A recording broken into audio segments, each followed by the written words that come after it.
Uberlândia registra 8 mortes somente nas últimas 24 horas.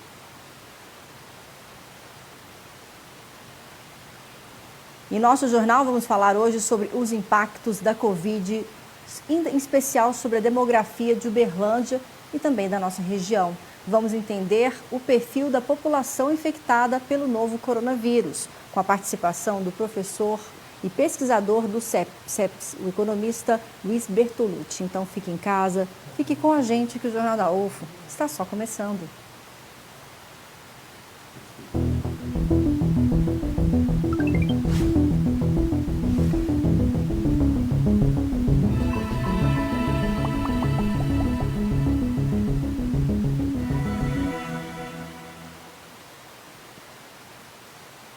Concurso do Instituto de Previdência dos Servidores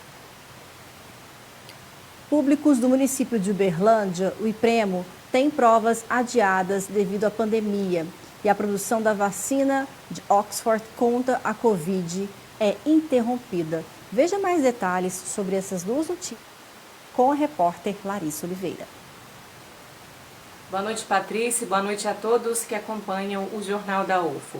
Devido à pandemia do novo coronavírus, a prova objetiva do concurso público para preenchimento de vagas do IPREMO foi adiada mais uma vez.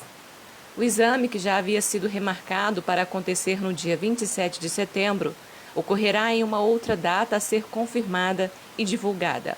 A medida visa garantir a saúde e a segurança dos quase 7 mil inscritos para 18 vagas divididas entre os níveis fundamental, médio e superior para uma carga horária de 30 horas semanais. A Prefeitura de Uberlândia, em conjunto com a Fundação de Desenvolvimento da Pesquisa, a Fundep, avaliou a situação da cidade. E falando também sobre o coronavírus, a produção da vacina de Oxford contra a Covid-19 foi interrompida devido a uma suspeita de reação adversa séria em um participante dos testes conduzidos no Reino Unido. A vacina está sendo testada também no Brasil em cerca de 5 mil voluntários. Os estudos brasileiros são coordenados pela Universidade Federal de São Paulo. E amanhã volto com mais notícias. Larissa Oliveira para o Jornal da UFO. E o Centro de Estudos, Pesquisa e Projetos Econômicos Sociais do CEPS aqui da UFO, divulgou o painel de informações municipais deste ano. O estudo se concentrou em analisar diferentes impactos da Covid em Uberlândia. Um dos eixos foi sobre os efeitos da pandemia na demografia da cidade. Entenda mais sobre esse assunto, que é destaque hoje no nosso jornal.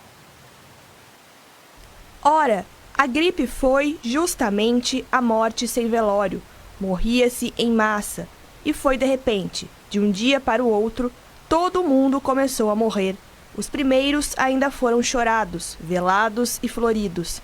Mas quando a cidade sentiu que era mesmo a peste, ninguém chorou mais, nem velou, nem floriu. O velório seria um luxo insuportável para os outros defuntos.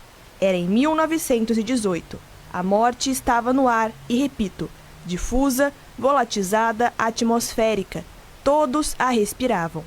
Estes versos do escritor Nelson Rodrigues retratam a chamada gripe espanhola do século XX, onde mais de 50 milhões de pessoas morreram no mundo todo, mas poderia facilmente se encaixar na realidade que vivemos hoje por causa da pandemia da Covid-19, que começou na China ainda em 2019. Já são mais de 890 mil mortes no mundo e 127 mil óbitos no Brasil. Minas Gerais acumula 5.800 vítimas, enquanto Uberlândia já tem mais de 450 mortes. Tudo isso em aproximadamente 10 meses. A doença tem impactado cada região de maneira diferente, isso por causa das características populacionais distintas. Entender essa dinâmica é fundamental para compreender os efeitos demográficos pós-pandemia. É sobre isso que o Centro de Estudos, Pesquisas e Projetos Econômicos Sociais da UFO, o CEPS, analisou em uma das sessões do último painel de informações municipais. Segundo a publicação, estima-se que Uberlândia esteja com aproximadamente 702 mil habitantes. há predomínio de jovens e adultos na faixa entre 20 e 39 anos, e as mulheres representam 51% da população. 55% das pessoas são brancas, 35,3% são pardas, 8,5% são pretas, 1,1% amarelas e indígenas 0,2%. Já em relação à pandemia, temos outro cenário. 64% das vítimas eram homens, enquanto 36% dos óbitos foram de mulheres. Pessoas com mais de 55 anos também morrem mais por complicações causadas pelo vírus. Em Uberlândia, pardos e pretos são os principais atingidos pela pandemia e representam, ao todo, 57% dos contaminados. De modo geral, a cada 100 casos de Covid-19 na cidade, ocorrem aproximadamente 2 mortes. Mas entre as pessoas na faixa dos 60 a 64 anos, a taxa de letalidade quase dobra para 3 óbitos a cada 100 casos. O estudo também ressalta que a desigualdade social presente não só em Uberlândia, mas em todo o estado e no Brasil, é um fator que contribui para os efeitos da pandemia. Para o futuro, o envelhecimento da população e a crise atual do mercado de trabalho preocupam, uma vez que o sistema de saúde será ainda mais demandado e os jovens, maioria da população, competirão ainda mais por vagas de emprego. E aqui no estúdio eu recebo o Luiz Bertolucci, que é pesquisador e economista. Muito obrigada por estar com a gente aqui hoje, viu, Luiz? Obrigado, boa noite. Primeiro, eu gostaria de parabenizar você e toda a sua equipe, né, do Centro de Estudos, Pesquisa e Projeto Econômicos Sociais, o CEPES, que se fizeram um raio-x, né, digamos assim, da questão da pandemia no nosso município, como a gente pôde ver na reportagem. Então, eu gostaria que a gente começasse explicando de que forma que esses dados nos ajudam a entender como a pandemia tem influenciado em cada local. Uberlândia, como vocês mesmos já mostraram, ela está sendo beneficiada pela demografia. Ou seja, hoje nós temos uma população em Uberlândia mais jovem, concentrada nas idades entre 20, 45 e 50 anos, e isso ajuda, porque apesar de ser a população que está mais contaminada, de carregar o maior número de casos de contaminação, porque é aquela população que mais se movimenta, está no mercado de trabalho, está nos eventos sociais, né? Está circulando mais, porém é a população que sofre com menor gravidade o impacto da Covid-19. Por outro lado, o que nós estamos observando em Uberlândia é a alta letalidade da Covid-19 nas pessoas mais idosas, principalmente 65 anos e mais. Então, se você tem um município como Uberlândia, com uma população mais jovem, né, o impacto é menor. Mas tem outras variáveis que pesam aí. As condições socioeconômicas pesam muito, porque se você tem uma população exposta a moradias precárias, muita gente morando no domicílio, condições de renda baixa, ou mesmo um grande número de desempregados, pessoas informais, né, sem condições de acesso a condições de higiene, alimentação, isso vai levar ao quê? A uma maior fragilidade, vulnerabilidade para a Covid. Então, quer dizer, por um lado, a estrutura etária da população uberlandense tem ajudado muito. Você olha outros municípios da região, que são municípios que perdem população jovem para Uberlândia e ficam lá os residentes mais idosos, eles estão tendo uma taxa de letalidade mais alta. Apesar de apresentar menor número de óbitos, mas como é uma população mais envelhecida, os idosos sofrem mais. Mas quando a gente fala, então, do número de infectados, a grande parte dessa população jovem de Uberlândia é quem acaba também transmitindo esse vírus para a população mais idosa. Exatamente. Quando você olha a pirâmide de óbitos aqui em Uberlândia, você vê que os óbitos se concentram nos 60 anos acima. Porém, quando você olha a distribuição dos casos, a pirâmide de casos, de pessoas contaminadas, e olha que nós estamos falando de uma cidade em que a subnotificação de casos é alta. Nós precisaríamos estar fazendo muito mais testes. Mas quando a gente olha a pirâmide de casos, a gente vê que existe uma distribuição geral, mas concentrada nas pessoas que estão indo ao mercado de trabalho, que estão saindo mais às ruas, principalmente acima de 20 anos. Temos muitos casos de crianças, mas a mortalidade é baixa, ao contrário do que vocês mostraram, né? Da pandemia de 1918, da gripe espanhola, que matava muitas crianças. Essa não. Essa tem um impacto principalmente nas pessoas mais idosas e com comorbidades. Bom, nós ouvimos também a opinião de um outro professor, que é o professor Moacir de Freitas, do curso de Ciências Sociais da UFO. Afinal, né, de que forma as desigualdades afetam quando se fala da transmissão do novo coronavírus? Veja o que ele diz.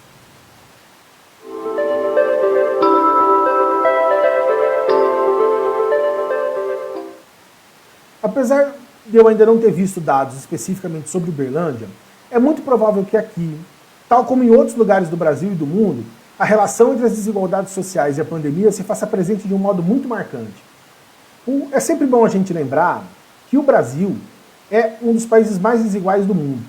O relatório PNUD, o Programa das Nações Unidas para o Desenvolvimento, coloca o Brasil como o 7º país mais desigual do mundo, com uma altíssima concentração de renda na mão de poucas pessoas, o que dá um pouco da dimensão da nossa formação social. Mas como que isso se reflete na pandemia? Então eu separei aqui 3 exemplos para a gente poder conversar mais especificamente. O G1 publicou uma matéria há um tempo atrás, o portal G1, comparando o número de mortes em um bairro rico e um bairro pobre da capital de São Paulo, capital paulista. Que dados eles constataram? No bairro nobre do Morumbi, um bairro de pessoas ricas, foram registrados 297 casos positivos e 7 mortes. E na Brasilândia, que é um bairro pobre daquela mesma cidade, 89 casos positivos com 54 pessoas mortas. Então, como que isso foi possível? Por que essa desigualdade social se relaciona com a pandemia? Nós dizemos para as pessoas, fiquem em casa. E é correto, porque essa é a melhor forma de interromper a transmissão. Mas, o que a gente não considera e deveria considerar? Primeiro, uma parte das pessoas nem casa tem. Moram na rua, moram em submoradias, portanto não tem condições de ficar em suas casas. Uma outra parte, que segundo o IBGE são 6% da população brasileira, ou 11 milhões de pessoas, moram nas favelas. Ou seja, moram em condições muito precárias, moram em cômodos muito apertados, com muitos moradores aglomerados, que nem sempre são da mesma família, lugares mal ventilados, sem água, sem sabão, sem esgoto, sem ter como lavar a mão, em suma, sem ter como se proteger da pandemia. Do ponto de vista do trabalho e da renda, ao colocar a economia na frente da vida, que foi o que a gente fez aqui no Brasil, nós forçamos os mais pobres a uma escolha perversa, cruel, que é a de escolher, que foi, né, a de escolher entre o sustento das suas famílias, a sua sobrevivência material e a dos seus, ou o isolamento social. Como se a economia não fosse composta pelos seres humanos, ou como se fosse possível que existisse a economia, ou que ela se concretize na sociedade, sem as atividades humanas. Né? O que não é verdade. Mas foi a escolha que a gente fez, uma escolha perversa. Nós temos que considerar também nesse quesito que no Brasil, o número de trabalhadores informais chega hoje, são dados da PNAD esses, a quase 41% dos trabalhadores. Então, 38 milhões de brasileiros, cuja única fonte de renda é a própria força de trabalho, ou seja, o trabalho que ele mesmo consegue gerar com o seu próprio corpo, ficaram sem renda do dia para a noite. E é claro que isso não deu certo. E ajuda também a gente a entender porque o isolamento social não deu muito certo. Parte dessas pessoas ficou sem opção e precisou voltar ao trabalho. E apesar do auxílio emergencial, esse problema só se acentuou ao longo do ano e vai piorar agora, né? Porque o auxílio vai reduzir o valor e mais gente vai ser obrigada a retomar suas rotinas de trabalho, o que na prática vai representar maior circulação do vírus e, portanto, maior risco para a vida desses trabalhadores e para de todos nós da sociedade também, porque mais gente com vírus aumenta a possibilidade de todos nós nos contaminarmos.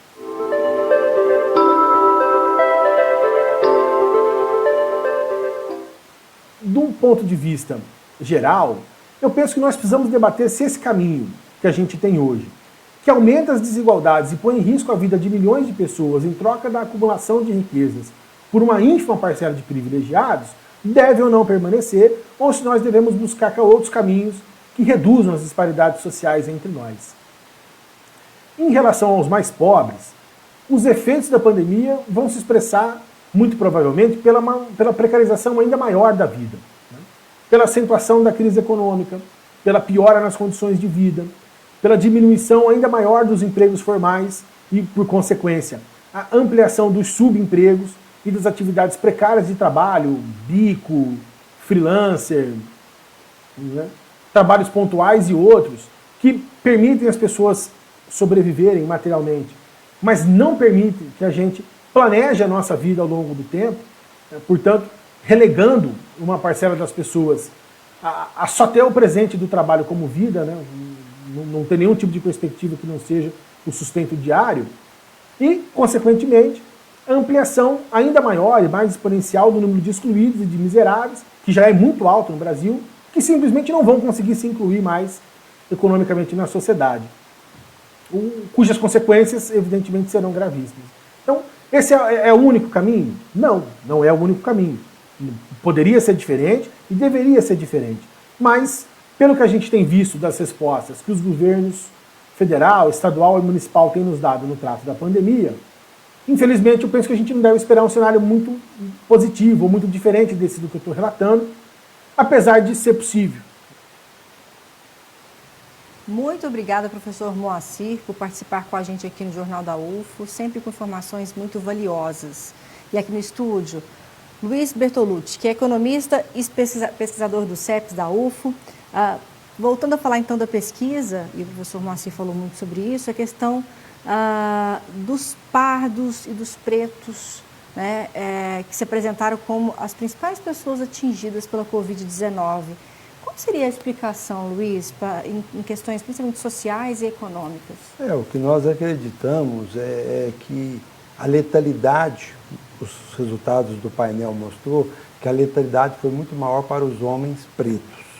Mas, certamente, isso não é uma questão da raça, cor, né? Porque o maior número de óbitos atingiu os brancos também. Isso é uma questão da vulnerabilidade das pessoas, vulnerabilidade de renda, vulnerabilidade de acesso à higiene, a saneamento, a água abundante e necessária, a alimentação adequada e a emprego com qualidade. O que o professor destacou é o que deve estar acontecendo. As pessoas mais pobres precisam sair, estão mais informais, fazendo bicos, mais expostas a um trabalho sem segurança e, consequentemente, estão contaminando e, provavelmente, pessoas nas idades mais avançadas. Nós sabemos que em Uberlândia, tradicionalmente, já acontece uma sobremortalidade masculina. Os homens morrem mais que as mulheres. As mulheres chegam às idades mais avançadas, em tempos normais. Agora, isso voltou a se expressar novamente. A Covid-19 ela está matando mais os homens com algum tipo de doença, alguma comorbidade, e com uma letalidade maior para os pretos, provavelmente para as famílias mais pobres, né? Então, isso é uma preocupação, daí que nós não podemos esquecer da importância das ações políticas, das ações públicas. E é isso que eu gostaria de saber. Como que você avalia as medidas adotadas pelo município para o gerenciamento da crise, né? Considerando, então, as características demográficas da cidade? Nós reconhecemos que as medidas, nós inclusive elencamos várias, elas foram muito importantes. Medidas que a prefeitura, que a universidade tomou no distanciamento social, no isolamento, no apoio a algumas famílias, com a aquisição de cestas básicas, na previsão da infraestrutura de saúde, foi fundamental. Mas o que a gente percebeu é que essas medidas não foram suficientes. Muitos desses quase 500 mortos de Uberlândia poderiam ter sido evitados se as medidas de isolamento, de apoio para que as famílias não precisassem, principalmente os mais pobres, não precisassem sair para a rua, seriam mais efetivas. Porque no momento nós ainda não temos vacina, não temos perspectiva. Então qual é? É o isolamento social, né? O distanciamento, é o uso de máscara mesmo, né? É o uso da higiene constante, e essa é a saída. E o apoio público aí é fundamental. Nós só não estamos pior no município, dada a estrutura do SUS, que é muito boa e que tem atendido a população de Uberlândia e das redondezas, né? E o auxílio emergencial, que certamente impactou muito para que principalmente mulheres não precisassem sair de casa nesse momento. Muito obrigada. Eu acredito que é tempo de cuidarmos um dos outros, né, professor? Confira agora a previsão do tempo para esta quinta-feira.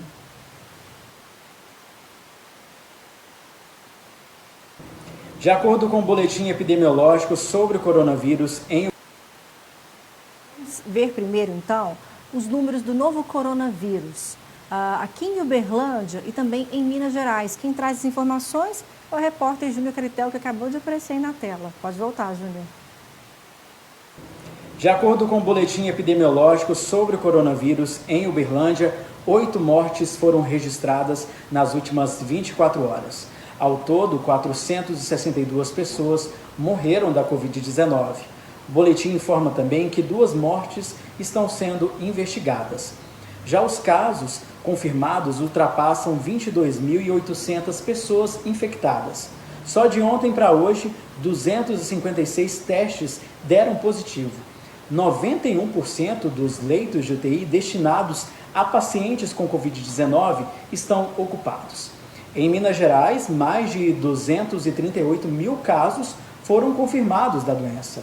28.966 casos estão em acompanhamento médico, aguardando os exames laboratoriais. Minas tem mais de 203 mil casos de pessoas que se recuperaram do coronavírus. O estado registra também 5.935 mortes até o momento. Nós, do Jornal da UFO, pedimos para que você que nos assiste tenha todo cuidado, use máscara, lave bem as mãos, se não tiver no alcance água e sabão, use álcool em gel. Júnior Caritel.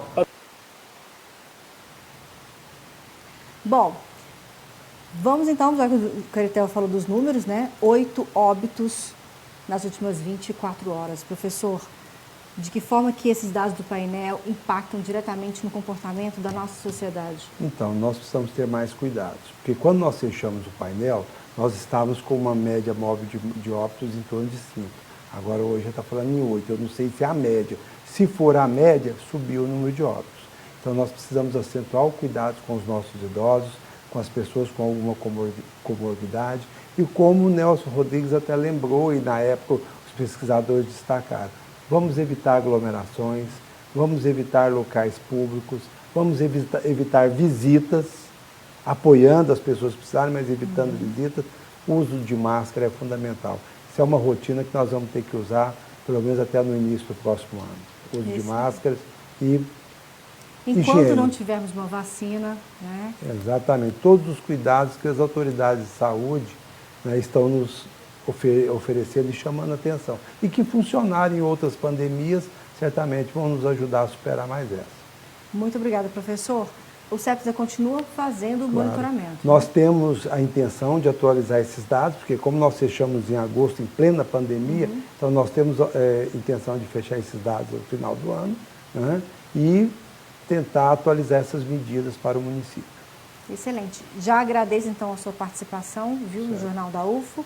Você é sempre muito bem-vindo e, claro, todas as pesquisas do CEPS nos interessam muito, que são dados de utilidade pública para toda a população. Nós agradecemos a participação e quem quiser ter acesso a todo o painel já está disponível no site do CEPS e outras pesquisas, inclusive os webinários, que nós estamos comentando bastante, os dados do painel, já estão à disposição. Ele pode assistir aos vídeos.